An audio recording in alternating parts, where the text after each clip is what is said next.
It's Wednesday, February 24. This is the news on PBCJ. I'm Simone Absalom Gill.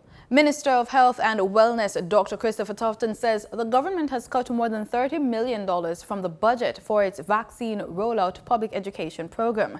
The changes were made following concerns raised about the amount of money reportedly set to be spent and which companies would be contracted to manage the program. Dr. Tufton gave the breakdown during a media briefing on Tuesday. There have been mixed reviews in the public domain about vaccines developed to combat the effects of COVID-19. Jamaica is set to begin its rollout of local vaccination by the end of this month. To this end, plans are in place to inform the public about the benefit of getting vaccinated. In reviewing those numbers, these are categories that have been adjusted. The consulting firm, One Integrated, which was initially engaged for 12 months, we are reviewing and have reviewed that engagement and have reduced that engagement by 3 months to 9 months. And that will see a savings of approximately 5.5 million, or a reallocated amount of 5.5 million, rather than the 22 million that was there for 12 months. Dr. Tufton says funds for vaccination training sessions has been cut. One would not see it as PR or marketing, but nevertheless it is about behavioral change and communicating. And that was assigned initially 19.3 million. This training session for staff, we have reallocated away from that amount some 5 million, and that is now down to 14.33 million. A public education program is not usually complete without advertisement on all platforms. Radio, TV spots to keep the public informed as to what the vaccination program is about, how they can get information, both informational ads as well as persuasive ads to convince persons of the value of the vaccine using mainstream media and alternative media. And there was a 64,380,000 assigned to that amount. I got the impression during the discussion and looking on social media that many persons thought that we were spending 400 million on ads. That's not the case. In the plan, as a line item with the allocation, there was 64 million, and ads are not inexpensive. A full page print ad it's not inexpensive. Let me just put it that way. Minister Tufton says it's now down to $50 million. He says the plan is to promote the virtues of the COVID-19 vaccine. $36 million will be spent over the next 12 months on printed brochures and information sessions for various groups. We have reallocated some 10 million of that amount. So that is now down to 26.2 million. So we won't be able to print as many brochures. But again, we will try to find other ways to promote through the virtues of the vaccine. So that is now down from 36.2 to 26.2 million. And the public education sessions, are, just to make it more specific, would be like going to citizens associations, activations in the communities, the teachers association, the internal stakeholders. You meet, you discuss, you overcome objections, you explain. That was a series that should have cost over the 12-month period some 27.8 million. We have taken some 7.8 million from that, reallocated, and so that is now down to 20 million. Several recent government initiatives were outlined at Wednesday's post-cabinet press briefing. Here are some highlights. The management of the St. Joseph Hospital is to be transferred to the Southeast Regional Health Authority. The decision was taken by Cabinet. Currently, the hospital does not operate under the management of a regional authority, but operates as a public health facility which only offers private services. The hospital is classified as a public hospital under the National Health Services Act, and the Act allows for the transfer of the assets and liabilities to SERA.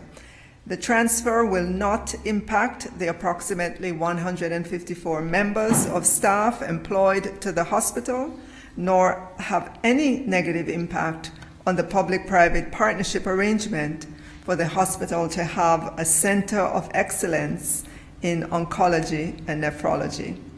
Cabinet has also given approval for prescription payment exemption for people with sickle cell anemia to the tune of $36 million.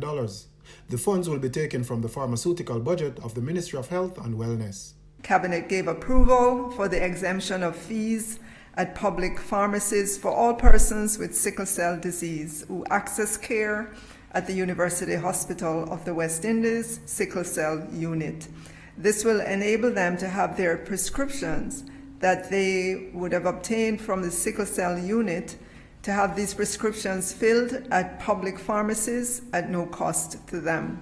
There are approximately 18,000 persons with sickle cell disease in Jamaica, and 22% or 3,600 of these persons currently seek care from the sickle cell unit at the University Hospital of the West Indies. These persons were not able to access medication that was available free of cost to sicklers who sought care in the public health system. Minister Williams also spoke to the number of schools that would have reported COVID-19 cases since some schools resumed partial face-to-face classes. In terms of the actual numbers, COVID numbers that we're seeing in our schools since we started face-to-face, as of February 21, 41 of our schools would have reported a positive or suspected case. Let me just get my actual numbers, that's correct. Okay. Total number of confirmed cases among our student population would be 47, and 6 suspected cases among staff. There would have been 23 confirmed cases and 18 suspected cases. So at this time, that's the adjustment that we're making to those schools that are in the face-to-face mode. Melvin Pennant, PBCJ News. The National Identification and Registration Act will assist those who do not have any form of national identification and are being left out of social and economic opportunities. That explanation from Minister of Justice Leroy Chuck while speaking at the latest meeting of a joint select committee reviewing the bill. His explanation follows a line of conversation between Advocate Officer for the Jamaica Coalition for a Healthy Society, Philippa Davis, and Minister of Education, Youth and Information, Fable Williams. I want to point out that currently many persons are not able to access government services, and I could give you a case in point. Right now at the Ministry of Education, Youth and Information, we are trying to give to citizens 20,000 Jamaican dollars towards the purchase of a tablet or laptop, and I can tell you that this has been going on for well over 3 months now, and we're not even halfway towards our mark, because many persons that want to access it, the documents that they have, which would be their birth certificate, TRN, their name, those 3 things may not even match, and so you can't really authenticate who they are to be able to give them state benefit in a time and space when we have this ID that is a strong national ID. Many more citizens will be able to access benefits from the government than they are able to do right now. So I don't believe that, while I believe what you've posited, I don't see the needs as being any way, shape or form meant to exclude persons from the economy at all. When you raise the question of the challenges of matching the current IDs and the challenge that presents when you want to verify the applicants for the tablets, but I'm assuming that there would have to be some resolution in order to verify who has applied and that you would release the item to someone who you are secure this is the person, the identities match. But such a mismatch would also arise if those forms of ID are the source or feed into the creating of the NIC. And so a resolution would be necessary at some point. Why then not resolve the IDs separate from the NIC? Because they would have to be, you would have to be assured that these forms of ID are accurate and reflect the person who is attached to those IDs. Okay. The vast majority of Jamaicans don't have a passport, a driver's license, and quite a number of them don't participate in the electoral process. So that, as Minister Williams have said, the greatest difficulty now is to ensure who has an ID. And most of the government IDs, vast numbers of Jamaicans don't have. That is why this particular ID is geared towards a man who can't drive, a man who doesn't want to travel, a man who doesn't want to vote. So, you know, so how does he have an ID? And that is what this national ID is about, to assist those who don't want to participate in the other government agencies to at least have an opportunity for an ID. I hope you see that point, okay? The National Identification and Registration Act will lead to the establishment of the National Identification System, called NIDS. If it is passed, the NIDS will become the primary source of identity verification, which will in turn improve Jamaica's management of social, economic, and security programs. The Montego Bay Examination Depot of the Island Traffic Authority will be closed until March 1, 2021. The Ministry of Transport and Mining has advised that the depot is being cleaned and sanitized following the confirmation of a positive COVID-19 case at the location. Persons scheduled for testing at Montego Bay Examination Depot can contact the Island Traffic Authority at 876-754-1900-1. Time now for the latest business report with host Gabriel Thompson. In Tuesday's trading session, the JSE combined index declined by 35 points to close at under 400,000 units. Overall market activity resulted from trading in 93 stocks, of which 42 advanced, 43 declined, and 8 traded firm. The junior market index advanced by 35 points to close at under 3,000 units. Stocks advanced for 138 Student Living Jamaica, Access Financial Services, and Cargo Handlers Limited. Stocks declined for 138 Student Living Variable Preference, AMG Packaging and Paper Company, and Barita Investments Limited. Trading firm were CAC 2000 9.5% preference shares, Caribbean Cream Limited, and Derrimon Trading Company 2021 preference shares. Caribbean Producers Jamaica Limited was the volume leader with 8.6 million units, followed by Trans-Jamaican Highway Limited with 4.8 million units, and Sagicor Select Funds Limited Financial with 3.4 million units. Now for the foreign exchange. The US dollar on Tuesday, February 23, ended trading at $153.14. The Canadian dollar sold for an average $122.13. The pound sterling traded for $216.73, and the euro ended trading at $187.33. Oil prices edged higher on Wednesday amid continued outages in the United States and a weaker dollar, but a surprise build in U.S. inventories last week capped gains. Brent crude futures gained 52 cents to $65.39 a barrel. West Texas Intermediate crude futures rose 37 cents to $62.04 a barrel. And that does it for the Wednesday edition of the Business Report on PBCJ. I'm Gabrielle Thompson. In today's Living Healthy, we explore the issue of dry mouth and how to combat it with HD's Jazz.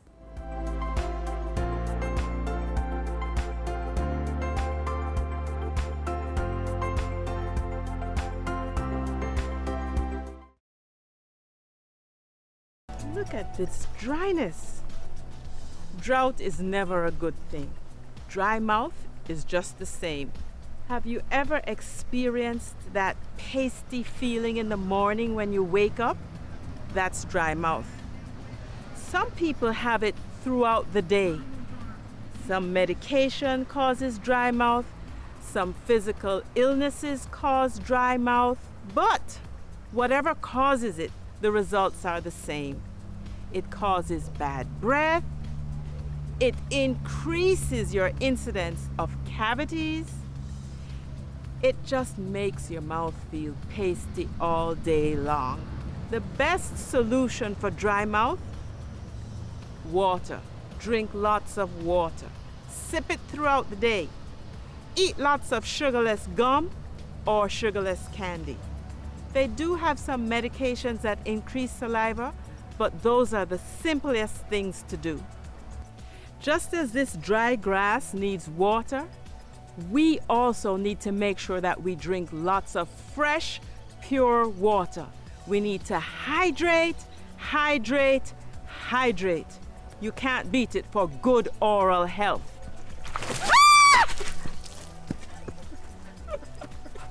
Are you for real? Listen, FYI, what is it? Facebook, YouTube, Instagram, pass the towel there.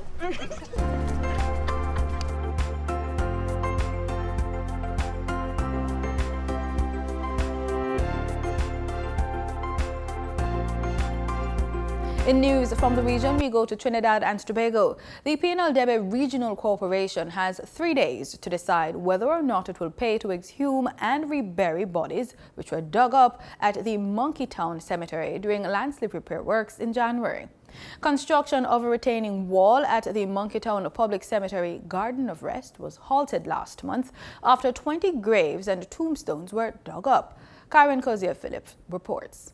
High Court Judge Frank Sipasad, representatives from the Pbcj Regional Corporation, the affected families and their legal teams got a first-hand look on Tuesday at the cemetery where several graves were dug up during excavation works, resulting in coffins and human remains being exposed.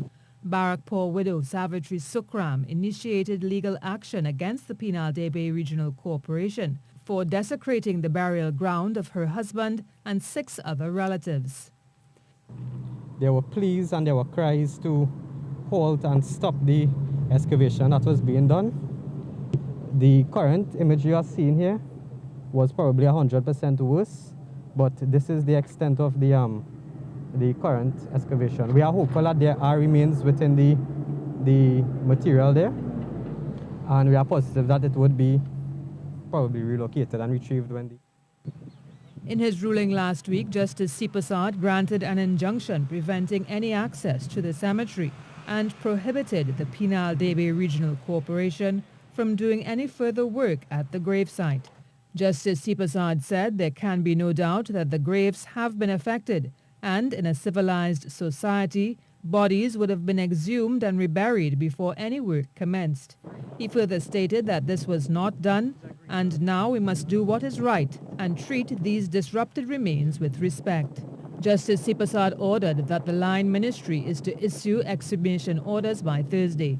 The Pbcj Regional Corporation will meet on Thursday to decide if they will consent to pay for exhumation and reinterment. The High Court matter has been adjourned to 10 a.m. on Friday.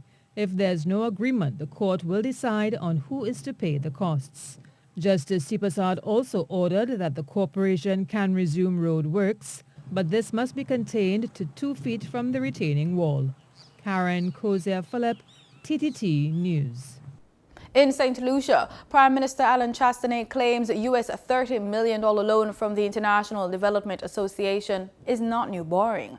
Word last week that the government was heading to Parliament for approval of more loans to fund COVID-19 relief and finance the operations of government raised a few eyebrows in the country. However, the Prime Minister sought to allay the fears of the public in an interview with the press outside the Parliament building on Tuesday. Prime Minister Alan Chastanet says the government had stated its intentions to borrow the US $30 million from the International Development Association in its 2020-2021 budget. Some have questioned the level of borrowing during a pandemic and the impact on debt. The government on Tuesday sought parliamentary authorization in the House of Assembly to borrow US $30 million from the International Development Association to finance the COVID-19 response, recovery and resilience development policy program. Chasney says the government was awaiting approval from the World Bank before it went to Parliament. The $30 million from the World Bank was identified from day one. So when we presented the budget last year, we identified several sources for monies. CDB was one of them, the Taiwanese, $20 million repurposing of the loan, the rapid response facility from the IMF, and the $30 million, which was the IDA repurposing loan. So this is no new borrowing.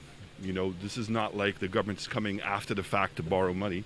These were monies that were identified very clearly in my budget presentation earlier in the year. And what we're doing is executing it. So we had to wait for the World Bank board approval before we could come back to Parliament to seek Parliament's approval. But certainly identified as a source of funding that had already been identified. This is not any new additional borrowing above and beyond what we had. Chasney says the loan will help make up for the shortfall in revenue caused by the pandemic.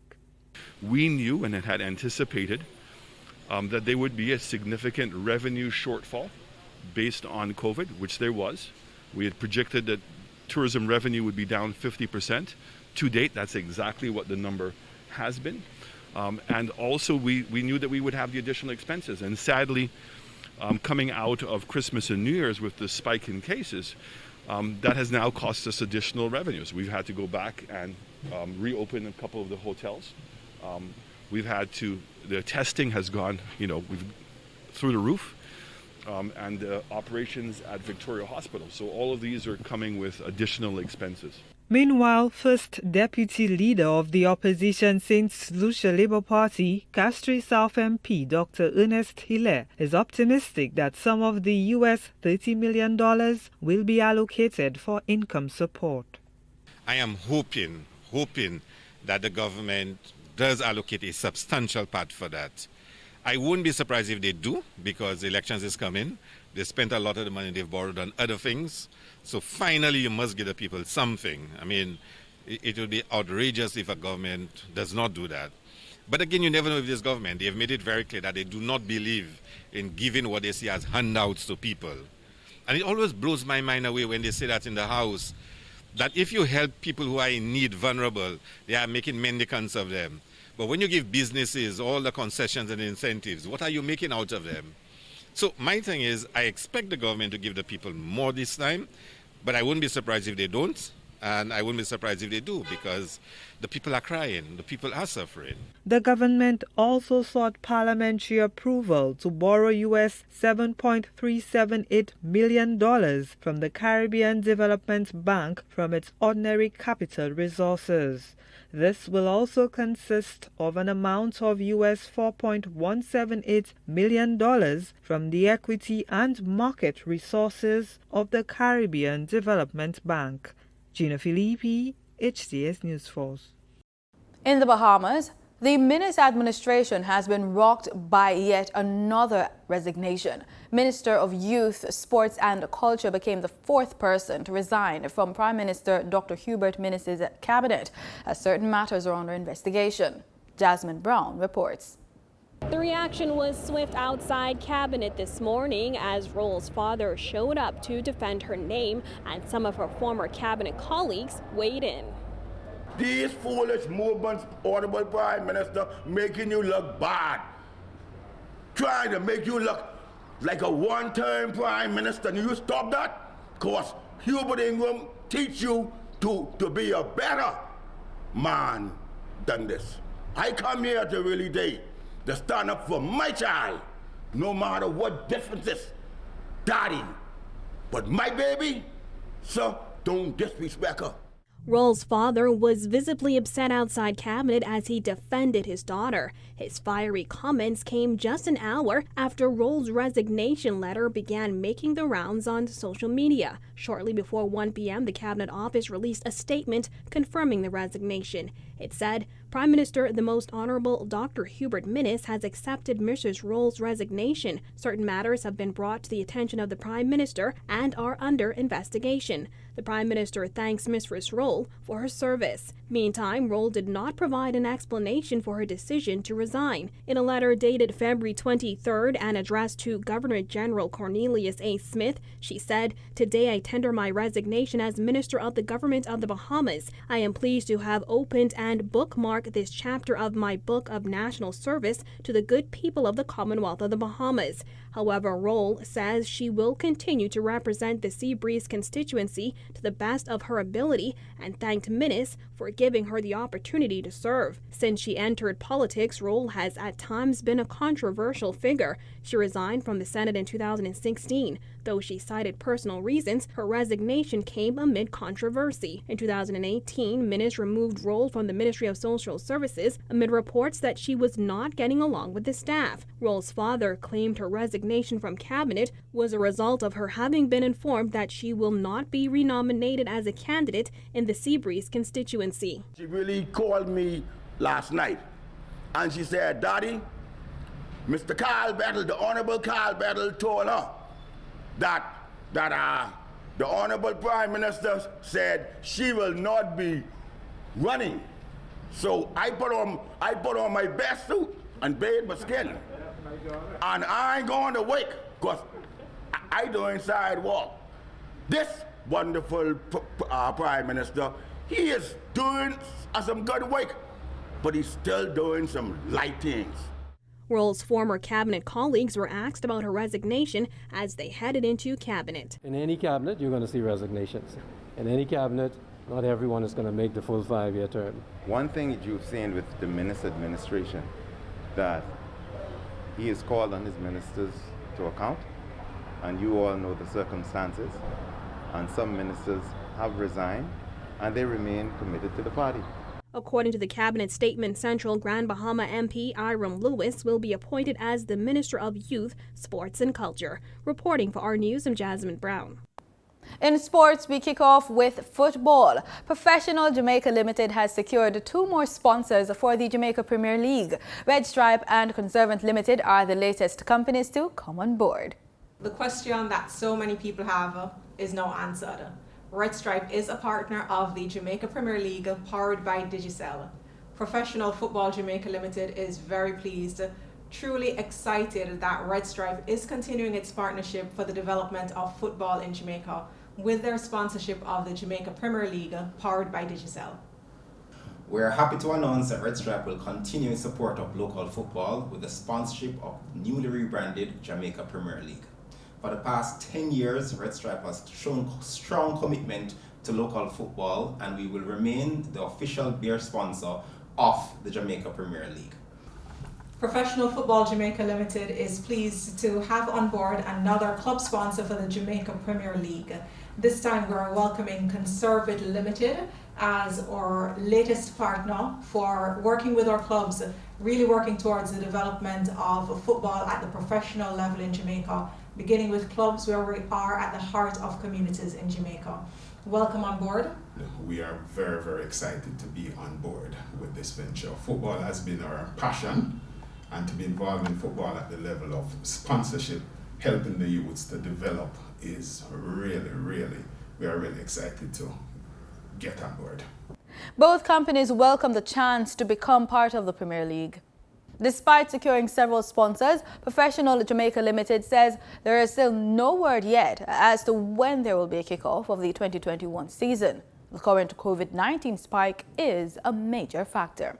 And that's the news. Thank you so much for watching PBCJ. Remember, we are the People's Station.